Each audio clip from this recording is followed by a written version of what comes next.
तारीख थी 31 दिसंबर 2021। सभी लोग नए साल की खुशियों में डूबने की तैयारी कर रहे थे।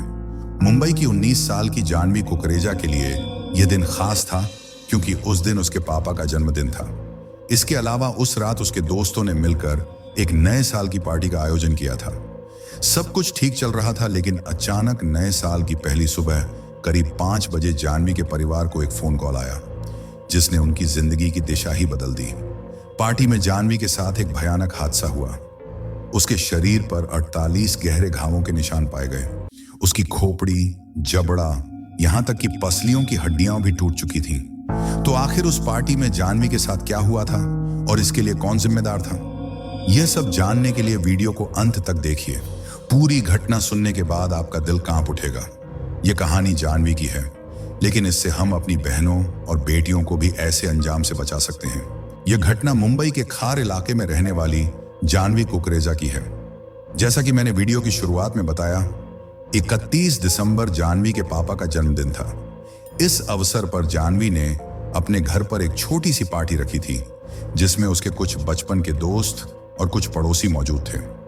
इस पार्टी में जानवी के 2 करीबी दोस्त श्री योगधंकर और दिया बदलकर भी थे। जानवी के घर पर करीब शाम 7 बजे के आसपास केक काटा गया था। जानवी का एक और दोस्त था, जश आहूजा, जो खार इलाके के भौती हाइट्स बिल्डिंग में रहता था। जश ने अपने दोस्तों के साथ मिलकर उसी बिल्डिंग में नए साल के स्वागत के लिए एक पार्टी रखी थी। इस पार्टी में जानवी, श्री, दिया और अन्य 15 दोस्त शामिल हुए थे। योजना के अनुसार पार्टी रात 9 बजे शुरू होकर 11 बजे तक चलनी थी। इसलिए 7 बजे केक काटने के बाद जानवी अपने 2 दोस्तों के साथ जश की बिल्डिंग पहुंची, लेकिन वहां जाकर उन्हें पता चला कि किसी कारण पार्टी का समय बदलकर रात 11 बजे कर दिया गया है। इसलिए जानवी फिर घर लौट आई। कुछ देर घर पर रहने के बाद करीब 11 बजे जानवी फिर से अपने दोस्तों के साथ पार्टी के लिए निकल गई। शायद आप सोच रहे होंगे कि इतनी रात को जानवी पार्टी में क्यों गई?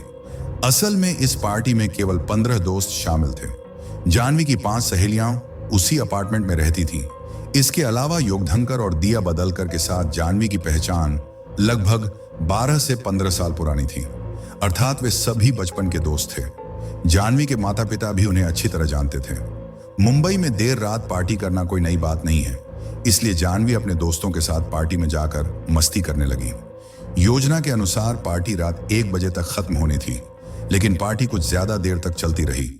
इसी वजह से उस रात वह घर नहीं लौटी। इधर रात करीब 1:30 बजे के आसपास जानवी के पापा ने उसे फोन किया, लेकिन फोन बिजी था। बाद में उन्होंने 2:30 बजे और यहां तक कि सुबह 3 बजे भी फोन किया, लेकिन जानवी ने फोन नहीं उठाया। चूंकि जानवी अपने बचपन के दोस्तों के साथ पार्टी कर रही थी, इसीलिए उसके माता पिता ने ज्यादा चिंता नहीं की। उन्होंने सोचा कि पार्टी के बाद देर हो गई होगी, इसलिए जानवी शायद अपनी किसी दोस्त के घर ही रुक गई होगी, जैसा कि वह पहले भी कई बार कर चुकी थी। इसके बाद अगले दिन यानी 1 जनवरी 2022 की सुबह, तब सुबह के 5 बजे थे, जानवी के पापा प्रकाश कुकरेजा के मोबाइल पर फोन आया। उन्होंने सोचा शायद कोई नए साल की शुभकामनाएं देने के लिए फोन कर रहा है, लेकिन जैसे ही उन्होंने फोन उठाया, उनके पैरों तले जमीन खिसक गई। फोन पर उन्हें बताया गया कि जानवी का एक्सीडेंट हो गया है। इस कॉल के कुछ ही मिनट बाद पार्टी में जानवी के साथ मौजूद दिया बदलकर के पापा का भी फोन आया। उन्होंने भी बताया कि बच्चों का एक्सीडेंट हुआ है और उनसे कहा कि वे तुरंत खार पुलिस स्टेशन पहुंचे। समीर, दिया के पापा, ने और बताया कि दिया हिंदुजा अस्पताल में भर्ती है और जानवी के पापा से कहा कि वे पुलिस स्टेशन आ जाएं। जानवी के पापा ने पूछा, जब दोनों लड़कियां साथ में पार्टी में गई थीं और दोनों का एक्सीडेंट हुआ, तो वे 2 अलग अलग अस्पतालों में क्यों हैं? और मुझे अस्पताल बुलाने की बजाय पुलिस स्टेशन क्यों बुलाया जा रहा है? इस पर दिया के पापा ने बस इतना कहा, आप जितनी जल्दी हो सके पुलिस स्टेशन पहुंचिए, वहां आपको सब कुछ बताया जाएगा। ये सुनकर जानवी के पापा दौड़कर खार पुलिस स्टेशन पहुंचे। वहां उन्हें दिल दहला देने वाली खबर मिली। उन्हें बताया गया कि उनकी बेटी जानवी अब इस दुनिया में नहीं रही। उसे भवती हाइट्स बिल्डिंग की ग्राउंड फ्लोर पर मृत अवस्था में पाया गया था, वही बिल्डिंग जहां रात को पार्टी हुई थी। यह खबर सुनकर जानवी की मां निधि प्रकाश कुकरेजा भी तुरंत अस्पताल पहुंची, जहां जानवी का शव रखा गया था। जानवी की मौत की खबर मिलते ही कुछ कागजी औपचारिकताएं पूरी की गईं। फिर जानवी का पोस्टमार्टम हुआ। इसके बाद शव को परिवार को सौंप दिया गया ताकि वे अंतिम संस्कार कर सकें। अंतिम संस्कार के दौरान जानवी के माता पिता के मन में एक बात बार बार खटकने लगी। वह यह कि उस रात पार्टी में जो भी दोस्त मौजूद थे वे सभी जानवी के बेहद करीबी थे। कई तो पड़ोसी और बचपन के दोस्त थे, लेकिन जानवी की मौत के बाद उनमें से कोई भी उसके घर नहीं आया।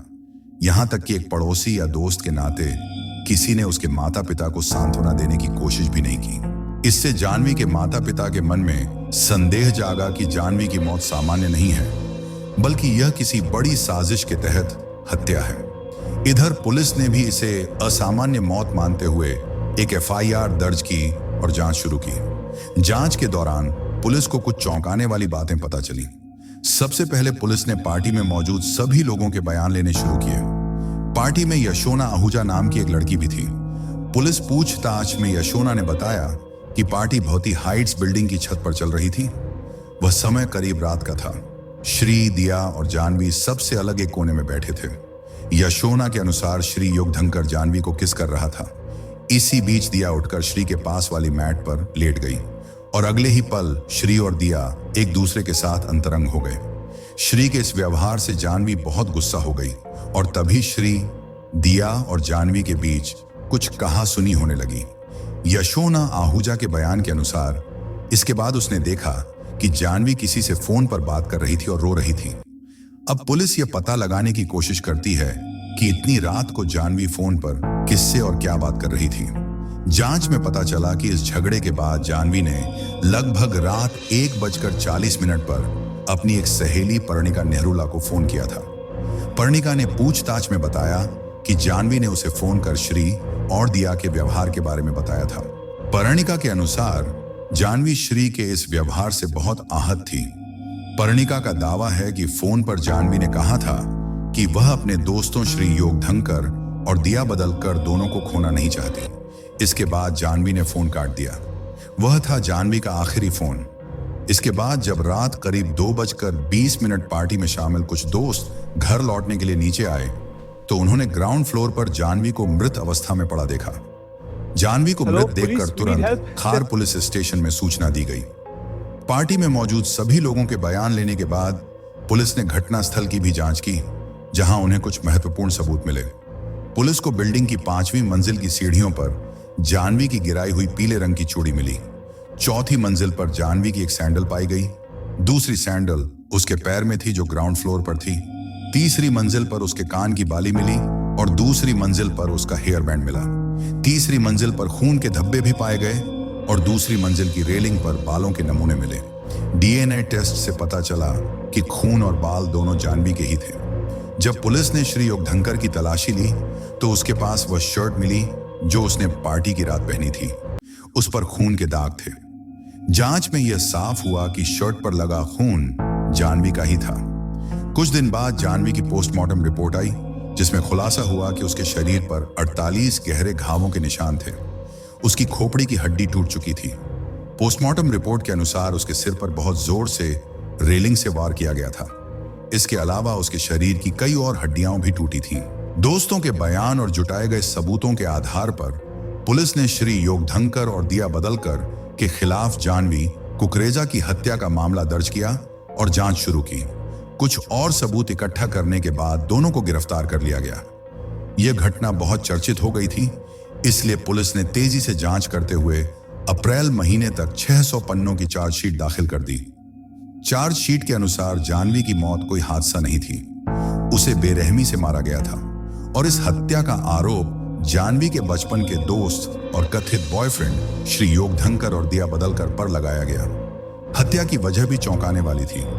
पुलिस की जांच में सामने आया कि श्री और दिया ने मिलकर जानवी को बुरी तरह पीटा और फिर उसे दूसरी मंजिल से नीचे फेंक दिया। पुलिस के अनुसार हत्या का कारण था एक त्रिकोणीय प्रेम संबंध। जानवी के दोस्तों का कहना था कि जानवी और श्री एक दूसरे से प्यार करते थे, जबकि दिया जानवी की सबसे करीबी सहेली थी।